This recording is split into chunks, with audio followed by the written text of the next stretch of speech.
Hi, my name is John Sutherland, and welcome to the Disruptive Leaders video series.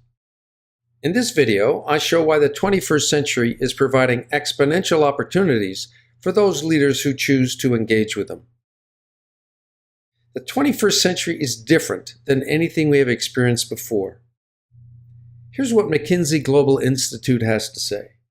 Quote, "We are convinced that collectively the potential for the disruptive technologies and their applications is huge. Taken together and netting out potential overlaps, we find that they have the potential to drive economic impact on the order of $14 to $33 trillion per year in 2025. End quote. That's an enormous transfer of wealth to consumers and new producers, equivalent to between 20 and 40% of global GDP. The implication is clear. In the next 12 years, there are going to be big winners and big losers. And our job as leaders is to be one of the winners. So why is there such a huge disruption? Simply put, it's because the new technologies coming on stream grow exponentially in performance rather than the linear growth we grew up with. And until we understand and engage with that dynamic, we won't win in the wealth transfer coming our way. Here's an example that highlights the difference between exponential and linear growth. The first land speed record was established in 1898 in an electric car that cost $2,500, weighed 3,200 pounds, and went 63 miles per hour. In 1997, Andy Green drove a 20,000-pound car with 2 jet engines for millions of dollars to the current record of 763 miles per hour. That's an average speed increase of 1.25% per year. Now compare that to disk drives.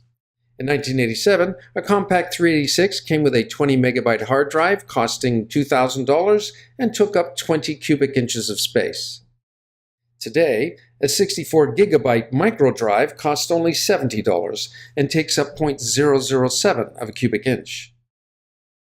So the car grew its speed 12 times in 100 years, but could only do so by increasing its cost by millions of dollars and increasing its size and weight by 6 times.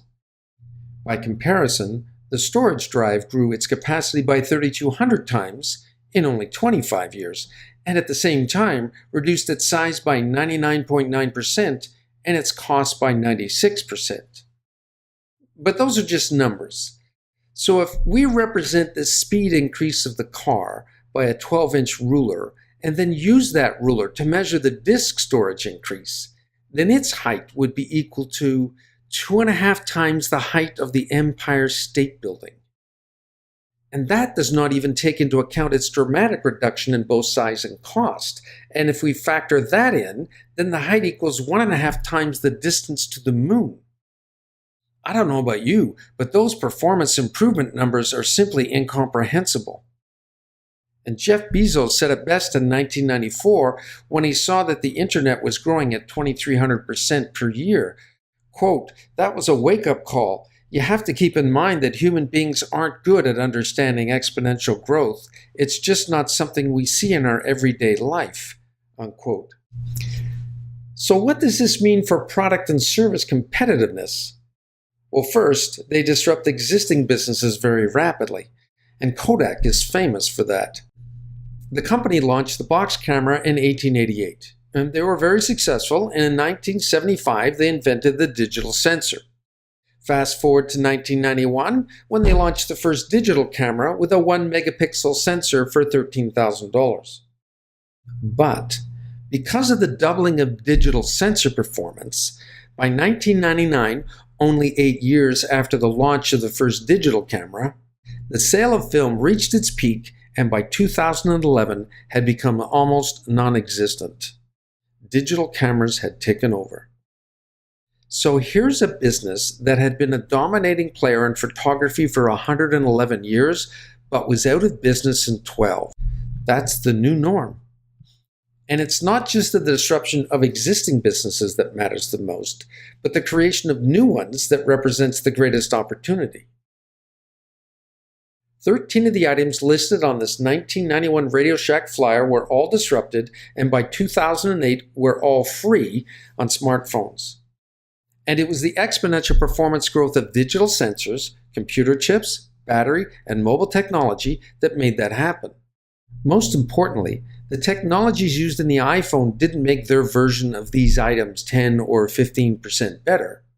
No, they were radically better and faster and stronger and smaller and safer, and most important of all, provided a new set of capabilities that were previously impossible.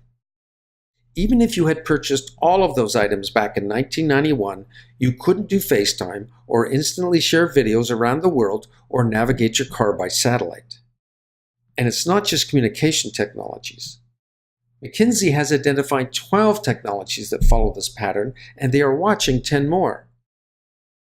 So, when the technologies we use in our business can double its performance and have its cost and size every few years to make it millions of times more capable, then we need to adapt our business methods and thought processes to this new reality.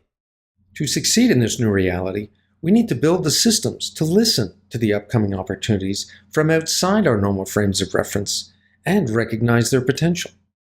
We need to learn to reimagine our offerings, not to simply improve how we do things today by 10 or 15%, but to take advantage of those exponential improvements in cost, size, and performance by starting fresh with different approaches.